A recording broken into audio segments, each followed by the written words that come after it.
안녕하세요. 정보가 세상을 바꾼다의 인포뱅크입니다. 이번에 전해드릴 내용은 외부의 압력으로 시장 개방 가속화하는 중국. 이번에 EU와 투자협정 체결에 대해서 한번 알아보겠습니다. 여러분의 구독, 좋아요 한 번씩 꼭 눌러주시고 이야기를 들어보겠습니다. 자, 지금 보시면 EU와 투자협정을 체결했던 중국이에요. 실질적인 시장 확대라고 지금 이야기가 나오고 있는데 이것이 얼마나 중요한 내용인지 한번 보고 중국이 이제는 실질적인 생산국가에서 이제는 소비국가로 바뀔 것이다. 이전에 소비국가로 이미 바뀌었지만 더욱더 소비국가가 될 가능성이 높아질 것이다 라는 것이 지금 시장의 지배적인 의견인데 왜 그런지 한번 알아보겠습니다. 자, 지금 보면 EU와 중국이 지난 30일 12월 30일이죠. 거의 7년 만에 투자협정 체결을 합의했다고 합니다. 이 협정 합의에 따라서 양측 기업, 말하자면 중국 기업과 EU 기업의 상대적 시장 접근이 점점 더 자유로워질 것으로 지금 전망을 하고 있는데 이번 투자 협정의 가장 큰 이것은 유럽 기업들이 중국 시장 접근권에 전례 없이 확대된 것을 보면 되겠습니다. 이는 금융시장 개방과 더불어 획기적인 일이 될 것이라고 감히 말을 쓰면 여러분들에게 드릴 수 있는데요. 이전에 중국과 EU와의 관계, 일단 그걸 보면 중국은 시장을 아주 조금밖에 안 열었어요. 그런데 EU는 활짝 열었죠. 이것을 통해서 중국의 자본들이 EU로 넘어가면서 EU의 많은 기업들이 여기에 낚였죠. 그런데 이번에는 이 반대로 EU의 기업들이 이제는 중국으로 들어와서 그 시장을 열 것이다. 물론 이런 생각이 있어요.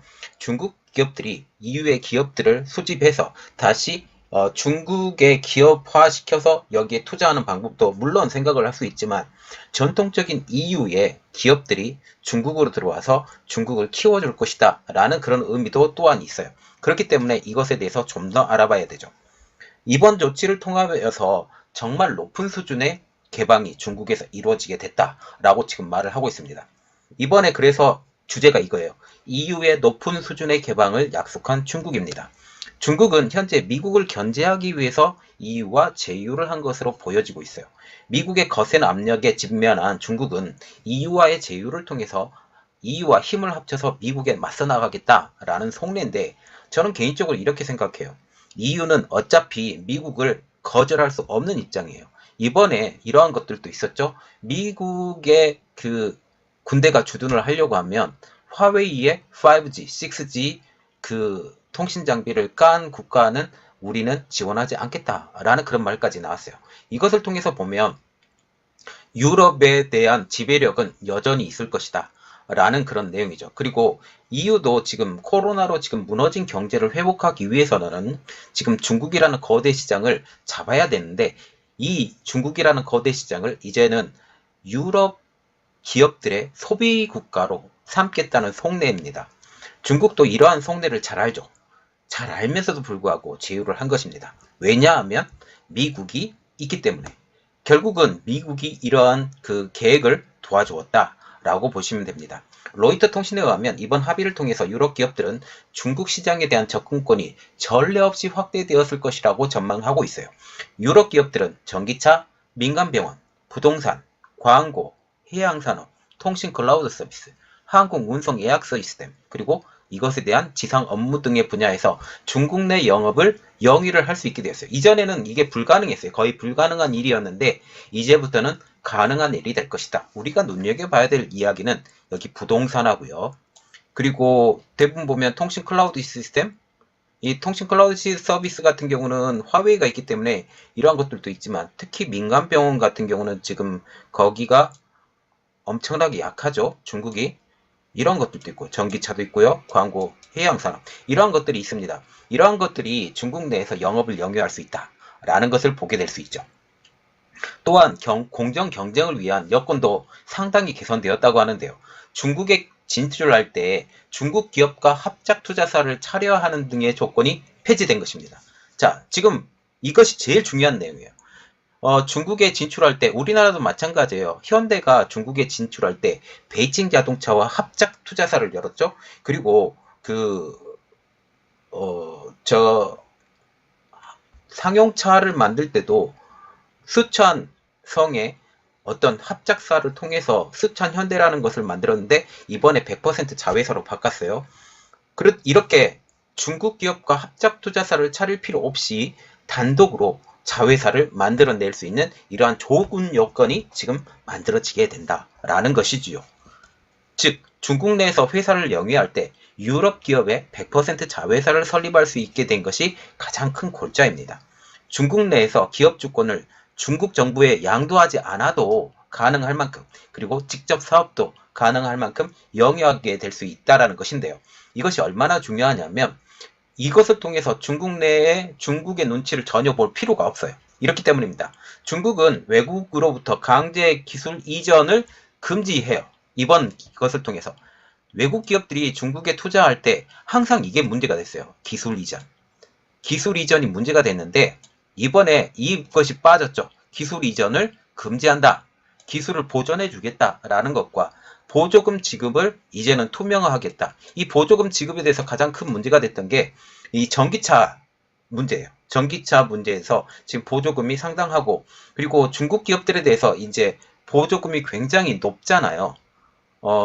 지금 반도체 기업들만 해도 어마어마한 보조금을 가지고 그 기업들을 성장을 시켰는데 이 보조금 지급을 투명화하게 되면 이 보조금이 그 중국 기업들을 키우는 수단으로 사용했지만 이제는 그렇게 대거하기가 점점 더 힘들어질 것이다 라고 보시면 됩니다. 또한 국영기업이 외국인 투자자에 대한 차별을 금지하기로 했다고 합니다. 그리고 지속 가능한 발전을 위한 규준도 지켜진다고 하는데요. 이번 합의에서 기후변화 노동권에 대한 내용도 포함되었다고 합니다. 이 내용을 보면 중국은 강제 노동을 금지하는 국제노동기구의 협약을 준수하기 위해서 노력을 지속하기로 약속을 했다고 하죠. 그래서 ILO와 연결해서 지금 이야기해야 되는데 여기 중국은 기본적으로 이렇게 생각을 하면 됩니다. 공산주의 국가예요. 공산주의 국가인데 이 공산주의의 힘을 약화를 시키려면 노동력이 기본적으로 양성화가 돼야 돼요. 네, 이런 것들이 있기 때문에 이것이 정말 투명하게 이루어진다라고 하면 중국 내에서 점점 더 임금이 올라가겠죠.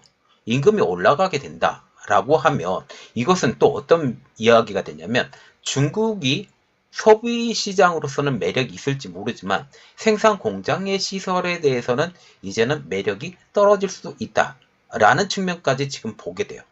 이것이 가장 큰 문제예요. 지금 이것과 더불어 지금 환율도 올라가고 있죠. 위안화가 올라가고 있기 때문에 이것은 상당히 큰 문제가 될 것이다 라고 저는 생각을 하고 있습니다. 또한 이것에 대해서 EU와 중국의 반응이 좀 나타났는데요. 관영 황구시보는 이것에 대해서 양측은 미국의 일방적 헤게모니에서 벗어날 수 있는 길을 마련했다고 하면서 세계 최대 신흥 대국과 세계 최대 선진국 그룹 간의 새로운 협력 모델을 보여줬다라고 전하고 있습니다. 그리고 가오펑 중국 상무부 대변인은 이날 투자협정 브리핑에서 중국은 유럽과 함께 다자주의를 수호할 것이라고 하면서 미중 무역 관계도 정상 궤도에 복귀해야 한다라고 하면서 미국을 압박하는 듯한 지금 이야기를 하고 있어요. 즉 이번 협정은 미국을 겨냥한 협정이다 라는 것을 대놓고 지금 이야기를 한다라는 거죠.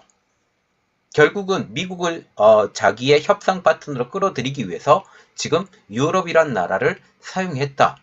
유럽도 이것에 대해서 사용되어졌다 라고 보시면 됩니다. 서로의 꿍꿍이를 맞춰가는 거죠. 그런데 제 개인적으로 생각하는 것은 유럽은 미국을 벗어나면 안 됩니다. 유럽 혼자 설 수가 없어요. 이렇기 때문에 결국은 중국이 유럽을 끌어들였음에도 불구하고 유럽이 결국은 미국 편으로 붙을 것이다 라는 것이 저 개인적인 생각입니다. 지금 이 결정을 하기 전에도 유럽과 EU와 중국의 갈등 굉장히 있어요.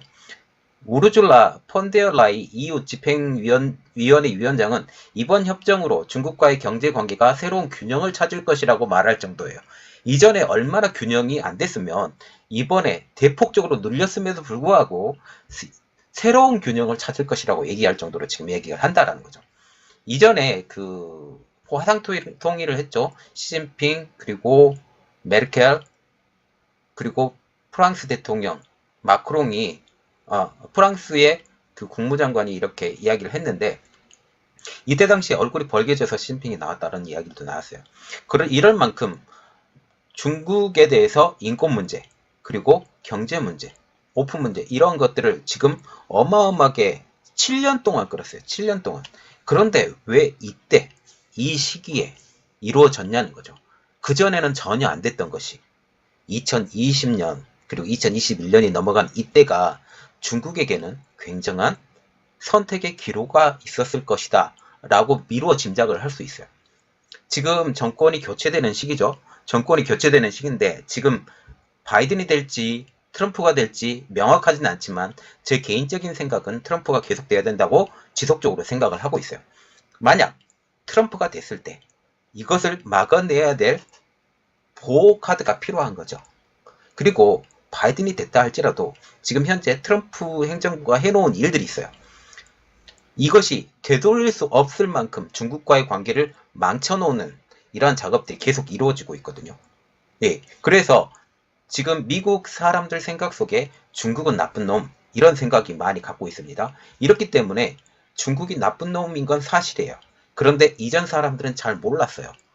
중국은 단순히 이득을 보기 위한 수단이었을 뿐이지 미국으로. 그런데 이것은 야금야금 먹어가서 미국을 정말 어려운 상황에 이끌도록 했던 게 지금 중국이고 많은 일자리를 뺐던 게 또 중국입니다. 이것을 다시 미국으로 되돌려 놓으려고 하고 있어요.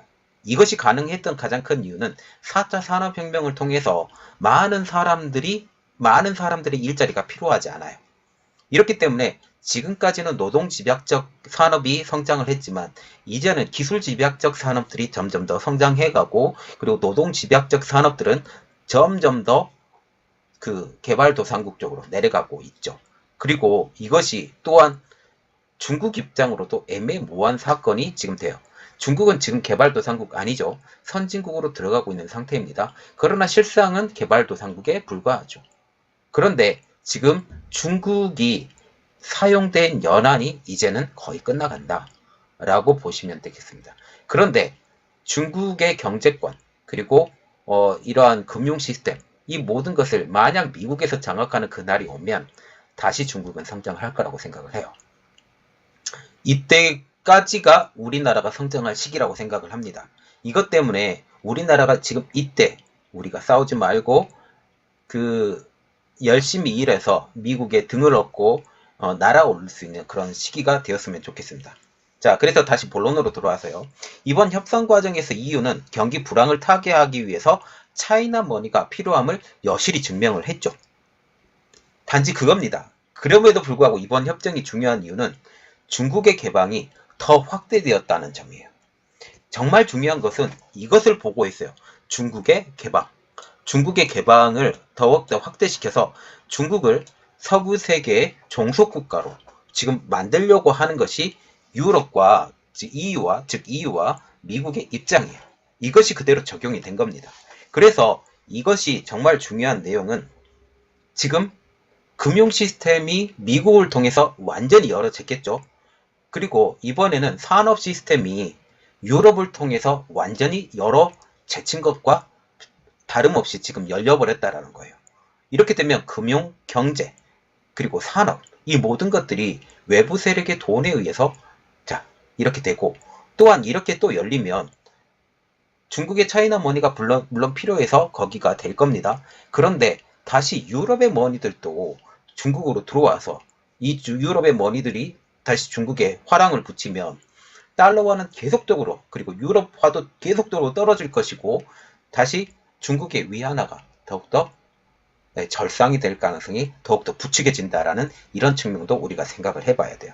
이런 것을 통해서 중국이 어느 길로 갈 것이냐 라는 그 문제에 해거문에 빠질 수 있는 지금 현 상황이 되고 있죠. 지금 시진핑 정부가 지금 잘 하는 것 같지만 의외로 외부 충격에 약해요. 이러한 측면까지 바라봤으면 좋겠습니다. 자, 저희 이번 내용이 여러분들에게 많이 도움이 되셨다라고 생각을 하시면 구독과 좋아요 그리고 알람 설정까지 좀 부탁드리겠습니다. 감사합니다.